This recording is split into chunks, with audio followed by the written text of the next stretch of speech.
A 65-year-old male patient with a history of stroke presents with right-sided weakness and slurred speech. CT scan shows no hemorrhage. What is the nurse's priority intervention? A. Prepare the patient for thrombolytic therapy. B. Administer aspirin 325 mg. C. Start IV heparin infusion. D. Monitor neurological status every 2 hours. The correct answer is A. Prepare the patient for thrombolytic therapy. Thrombolytic therapy is indicated for ischemic stroke if given within the appropriate time window. Aspirin, B, and heparin, C, are used but not initially in the acute phase. Frequent neurological monitoring, D, is necessary but not the priority intervention.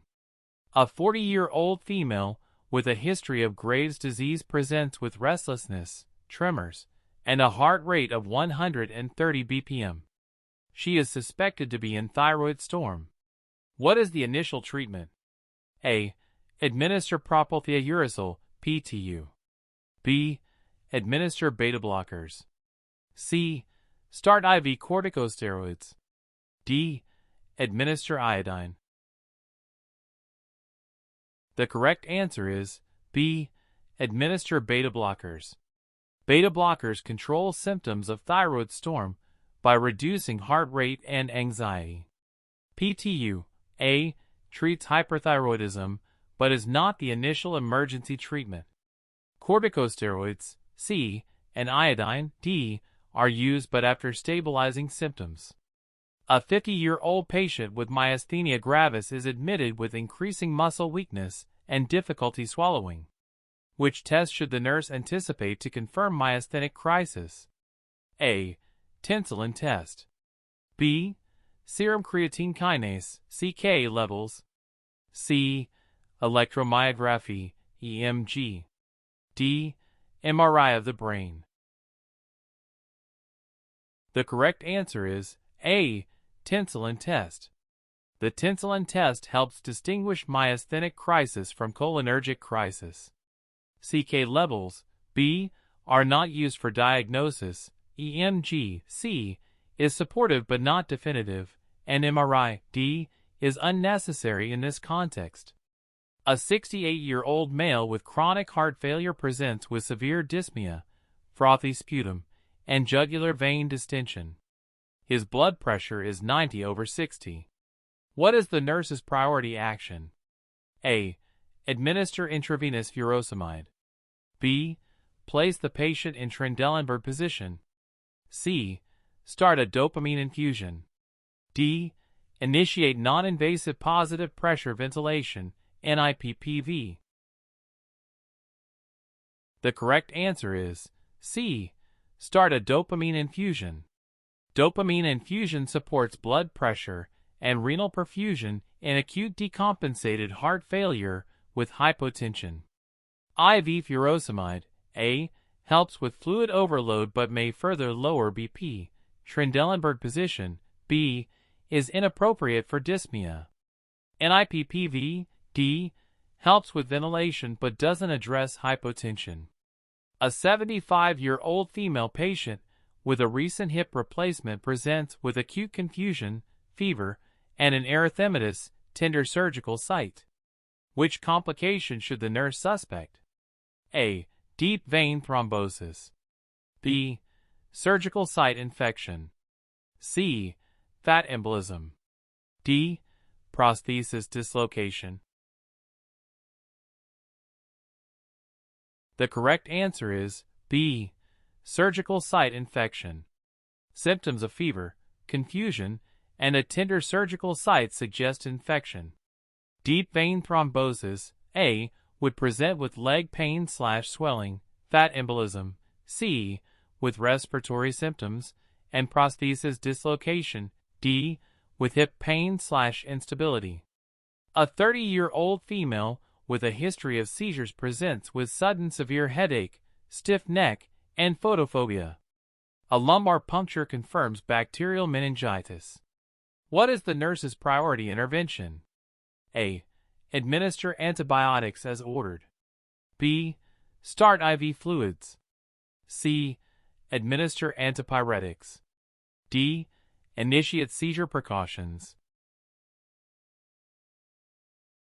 The correct answer is A. Administer antibiotics as ordered. Immediate antibiotic therapy is critical in bacterial meningitis to reduce morbidity and mortality. IV fluids, B. Antipyretics, C. And seizure precautions, D. Are supportive but secondary to antibiotics. A 62-year-old patient with advanced liver cirrhosis and ascites presents with confusion, hysterexis, and an elevated ammonia level. What is the most appropriate nursing intervention? A. Administer lactulose. B. Restrict protein intake. C. Start albumin infusion. D. Perform paracentesis. The correct answer is A. Administer lactulose. Lactulose lowers ammonia levels by promoting its excretion through the intestines. Protein restriction, B. Is helpful but not immediate. Albumin, C. Is for fluid balance, and paracentesis, D. Relieves ascites but does not address encephalopathy. A 40-year-old male with suspected acute coronary syndrome presents with severe chest pain, diaphoresis, and hypotension. ECG shows ST segment elevation. What is the nurse's first action? A. Administer sublingual nitroglycerin. B. Prepare for percutaneous coronary intervention, PCI. C. Administer aspirin 325 mg orally. D. Start an IV infusion of heparin. The correct answer is B. Prepare for percutaneous coronary intervention, PCI. PCI is the definitive treatment for ST segment elevation myocardial infarction. Nitroglycerin, A, and aspirin, C, are part of initial management, but PCI, B, is priority. IV heparin, D, is used but not the immediate first action. A 55-year-old female with chronic renal failure presents with generalized edema, shortness of breath, and a potassium level of 7.0 milliequivalent per liter. Which intervention should the nurse perform first? A. Administer sodium polystyrene sulfonate. B. Administer IV calcium gluconate. C. Start dialysis. D. Restrict fluid intake. The correct answer is B. Administer IV calcium gluconate. IV calcium gluconate stabilizes the myocardium and prevents cardiac complications of hyperkalemia. Sodium polystyrene sulfonate, A, and dialysis, C, lower potassium but are not immediate. Fluid restriction, D, manages volume status but not hyperkalemia. A 65-year-old male with chronic obstructive pulmonary disease, COPD, is admitted with acute respiratory failure and is on mechanical ventilation. His ABGS show pH 7.32, PaCO 258, and PaO 262. What is the nurse's priority intervention? A. Increase the ventilator's tidal volume. B. Increase the ventilator's FiO2. C. Increase the ventilator's respiratory rate. D. Decrease the ventilator's PEEP. The correct answer is C. Increase the ventilator's respiratory rate.